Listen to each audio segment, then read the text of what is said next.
Assalamualaikum warahmatullahi wabarakatuh. Perkenalkan, nama saya Intan Surya Hasibuan, mahasiswa PPG Transformasi B2 tahun 2025. Saya akan melaksanakan video pembelajaran PCB di kelas 4 dengan mata pelajaran Pendidikan Agama Islam di SD Negeri 101300 Padang Garugur. Selamat datang di Universitas Islam Negeri Syekh Ali Hasan Ahmad At-Dari Padang Sidimpuan. Inilah kampusnya para penuntut ilmu yang berlandaskan keislaman, keindonesiaan, dan kearifan lokal. Lebih dikenal dengan sebutan Theo-Antropo-Ekosentris, Al-Ilahiyah, Al-Insaniyah, Al-Kauniyah, dengan moto cerdas berintegritas. Kampus ini berlokasi di Jalan Tengku Rijal Nurdin, Sihitang, sekitar 4,5 km dari pusat kota Padang Sidimpuan, Sumatera Utara. Dalam catatan sejarah, kampus ini dulunya adalah perguruan tinggi Nahdlatul Ulama tahun 1962, kemudian berubah status menjadi Universitas Nahdlatul Ulama Sumatera Utara pada tahun 1965. Selamat datang di SD Negeri 101300 Padang Garugur. Di sebuah desa yang tenang dan penuh semangat, berdiri sebuah sekolah yang menjadi cahaya bagi masa depan anak-anak. SD Negeri 101300 Padang Garugur. Terletak di Desa Padang Garugur, Kecamatan Padang Bolak, Kabupaten Padang Lawas Utara, sekolah ini telah menjadi bagian tak terpisahkan dari perjalanan pendidikan di wilayah ini. Sejak awal berdirinya SDN 101300, Padang Garugur telah menjadi tempat di mana harapan ditumbuhkan, karakter dibentuk, dan ilmu pengetahuan ditanamkan. Disinilah anak-anak belajar mengenal dunia, memahami nilai-nilai kehidupan, dan mulai menulis cerita mereka sendiri. Setiap pagi, suasana sekolah dipenuhi oleh tawa dan semangat. Anak-anak datang dengan langkah kecil, namun penuh harapan besar.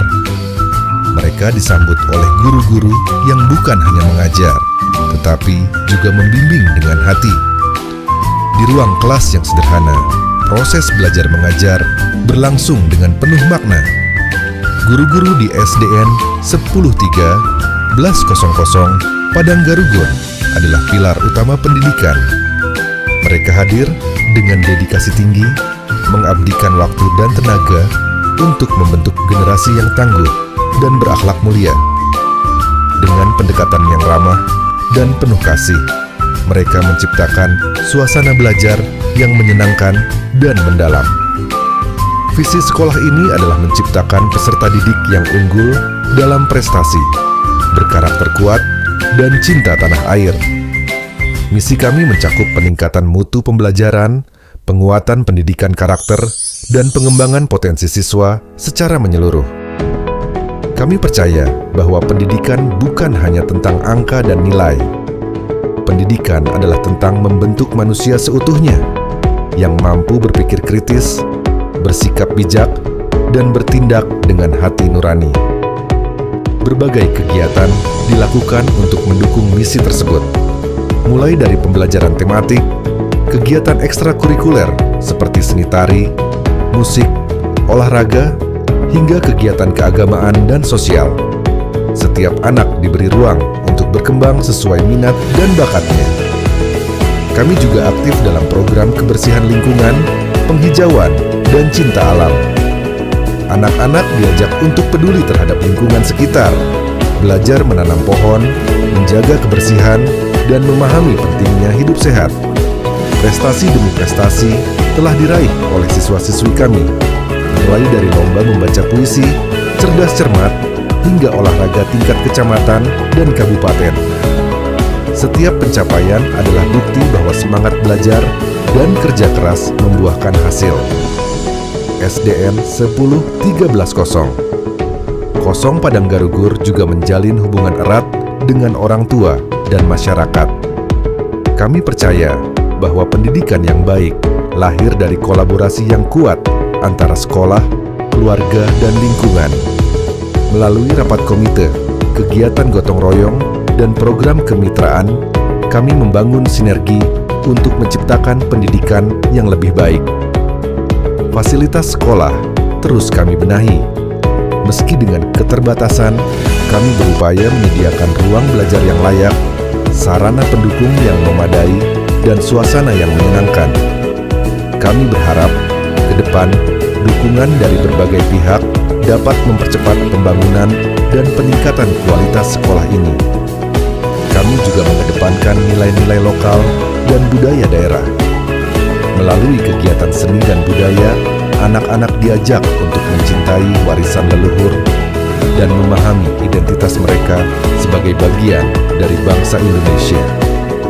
SD Negeri 10.13.00. Padang Garugur adalah bukti bahwa pendidikan bisa tumbuh di mana saja, bahwa semangat belajar tidak mengenal batas, bahwa masa depan bangsa dimulai dari ruang kelas yang sederhana, namun penuh semangat. Kami bangga menjadi bagian dari perjalanan anak-anak menuju cita-cita mereka.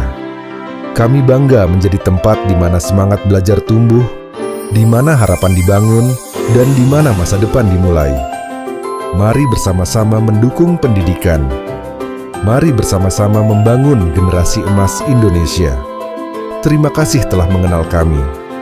SD Negeri 10, 1300 Padang Garugur, tempat belajar, tempat berkembang, tempat bermimpi.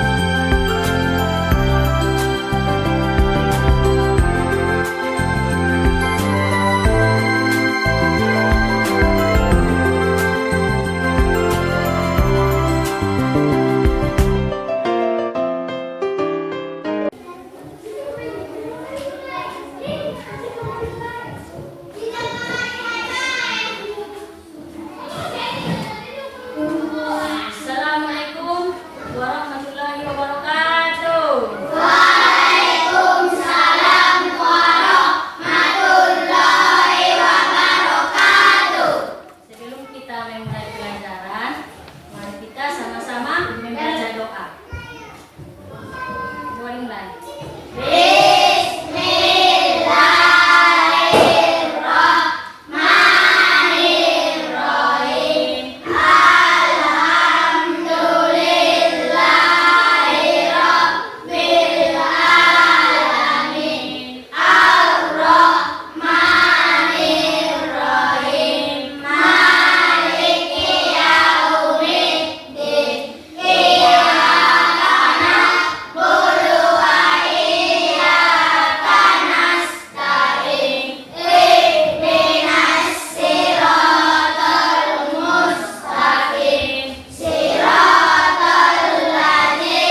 oleh orang yang berbeda. Bagus, tepuk tangan. Coba sebutkan, Nak. Ada lagi yang tahu? Saya kok Coba sebutkan, Nak. ajaran kebaikan dalam Islam dan selain Islam. Iya, bagus. Tepuk tangan.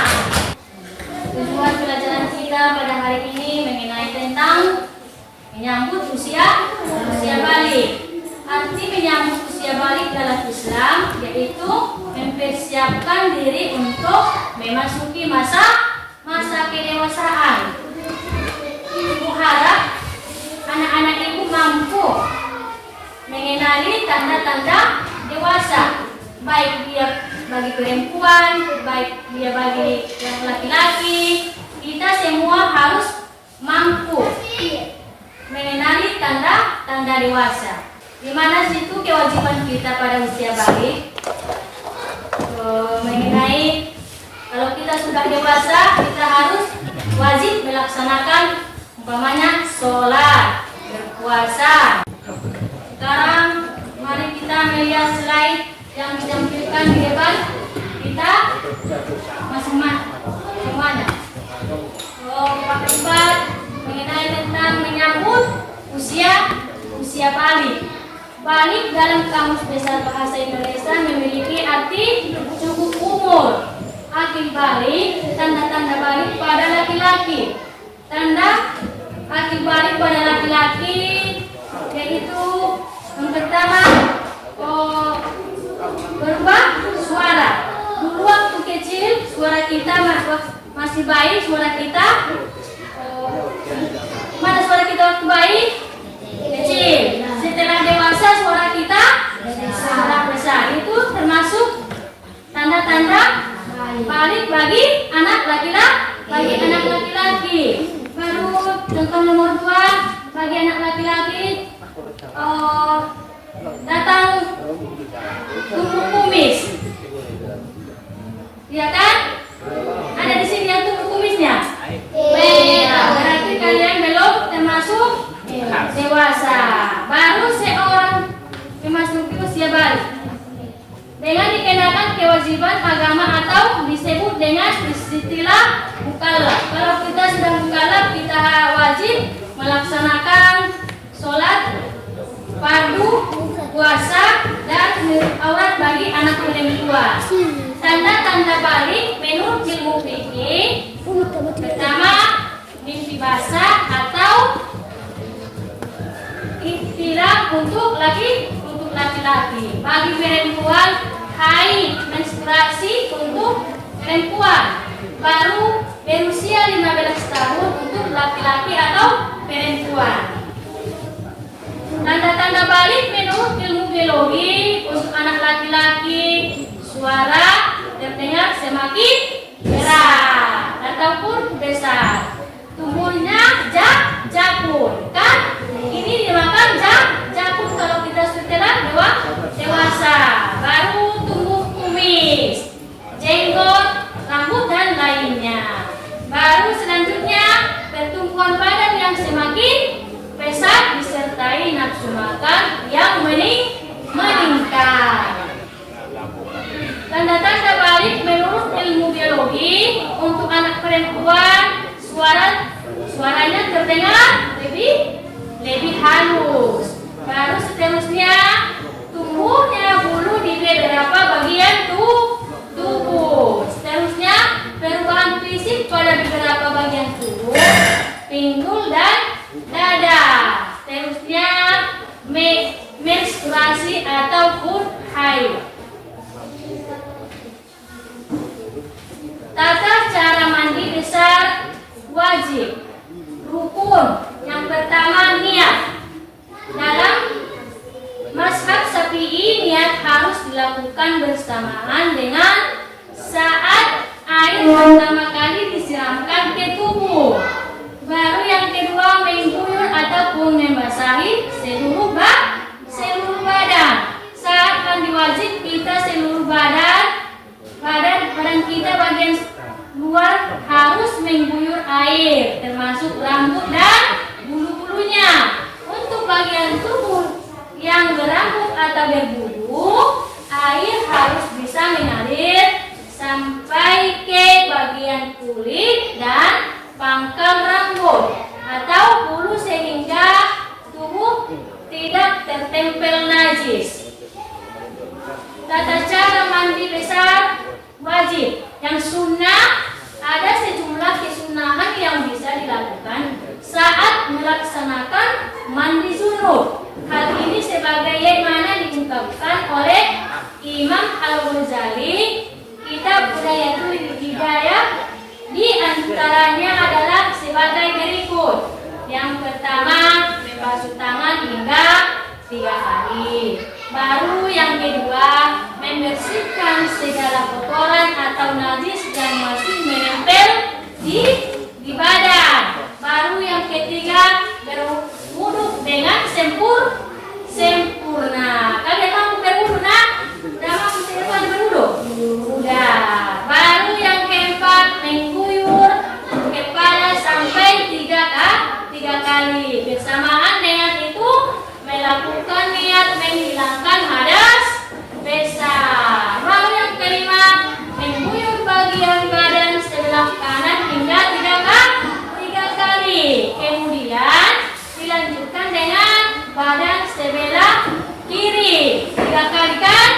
Baru yang ketujuh, menggosok-gosok tubuh depan maupun belakang sebanyak 3 kali. Baru yang ke-8, menela-nela rambut dan jenggot atau bila punya. Yang ke-9, mengalirkan air ke lipat-lipatan kulit dan pangkal rambut. Sebaiknya dihindarkan dengan tangan dari menyentuh kemaluan. Kalaupun tersentuh, sebaiknya berwudu lagi, kan? Baru larangan bagi orang yang berhadas besar. Coba dengarkan nah. Larangan bagi orang yang berhadas besar. Yang pertama, sholat. Baik sholat fardu maupun sholat sunnah. Baru yang kedua, tawaf mengelilingi Ka'bah. Kalau kita masih berhadas besar ataupun hadas kecil, kita dilarang tawaf ataupun mengelilingi Ka'bah. Yang ketiga, membaca Al-Quran. Kalau kita sedang berhadas, kita tidak boleh membaca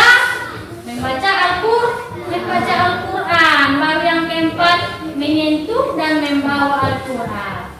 Itu pun kalau kita sedang berhadas, menyentuh Al-Quran tidak boleh, ataupun membawanya tidak boleh. Yang kelima, berdiam di masjid. Kalau kita sedang berhadas besar, kita tidak boleh berdiam di masjid. Kewajiban setelah memasuki usia balik. Pertama, sholat fardu. Kalau kita sudah usia balik ataupun sudah dewasa, kita wajib melaksanakan sholat fardu. Baru seterusnya menutup aurat. Bagi anak perempuan, kalau kita sudah dewasa, kita wajib menutup aurat. Kalau kita tidak menutup aurat, hukumnya haram.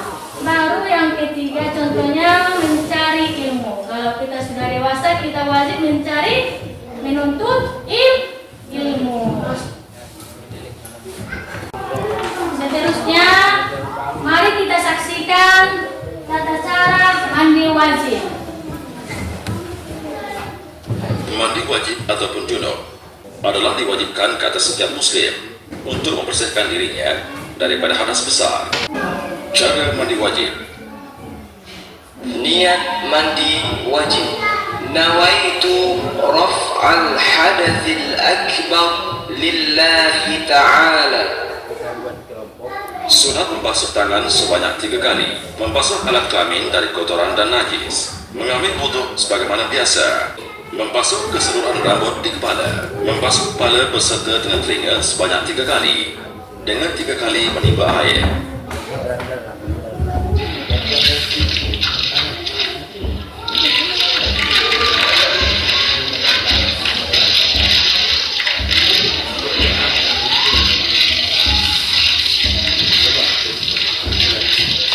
Menjurus menghembus air ke seluruh bahagian badan di sebelah lambung kanan dari atas sampai ke bawah. Menggosok bahagian-bahagian yang sulit seperti pusat, ketiak, lutut, dan lain-lain supaya terkena air.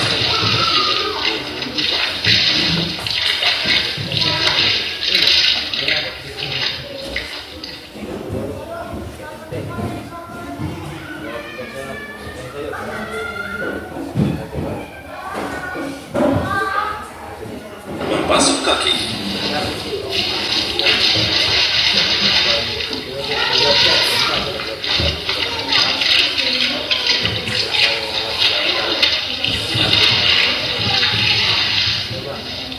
Seterusnya, ulang pada anggota kiri dengan cara yang sama.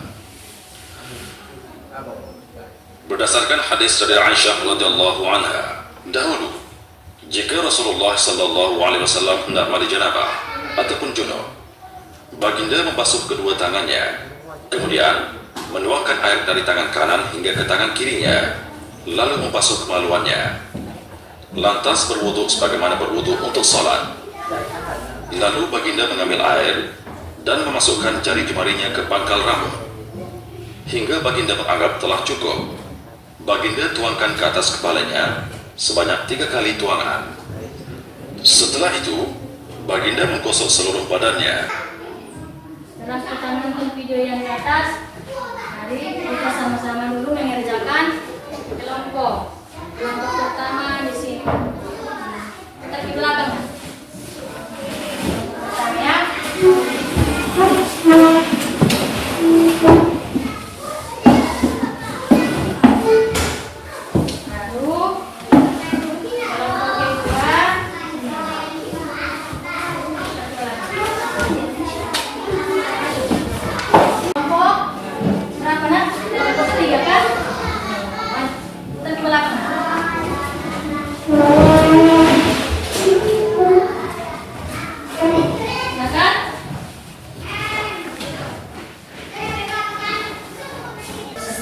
Setelah kita dibagikan PD-nya mulai dari kelompok 1, coba dibaca ya nak.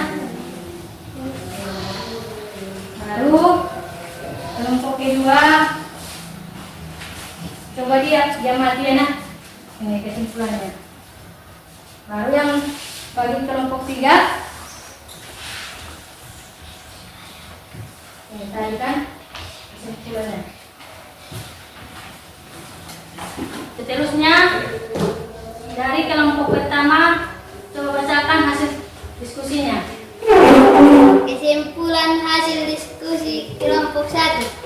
Kewajiban sholat tidak ditentukan oleh usia atau jenjang pendidikan, melainkan oleh tanda-tanda kedewasaan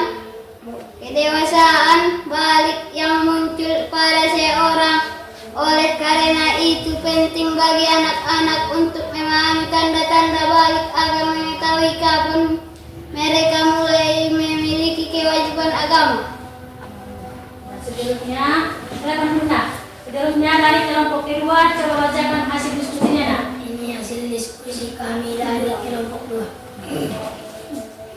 Gambar tersebut menunjukkan bahwa anak laki-laki yang memasuki usia remaja perlu memahami perubahan fisik dan emosional yang terjadi sebagai bagian dari proses menuju kedewasaan. Edukasi tentang masa pubertas penting diberikan agama agar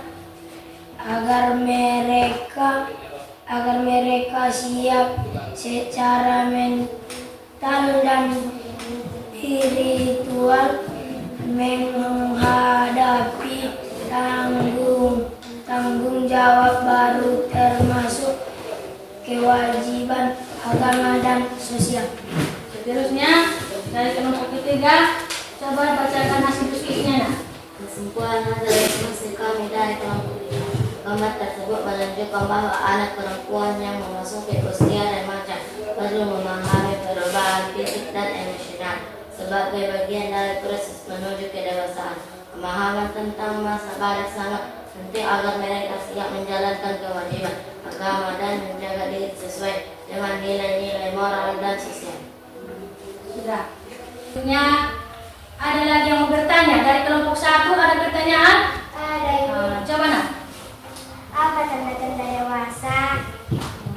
Jawabnya tanda-tanda dewasa itu yang pertama mimpi basah bagi laki-laki, baru bagi perempuan haid ataupun menstruasi, baru yang ketiga sudah berumur 15 tahun.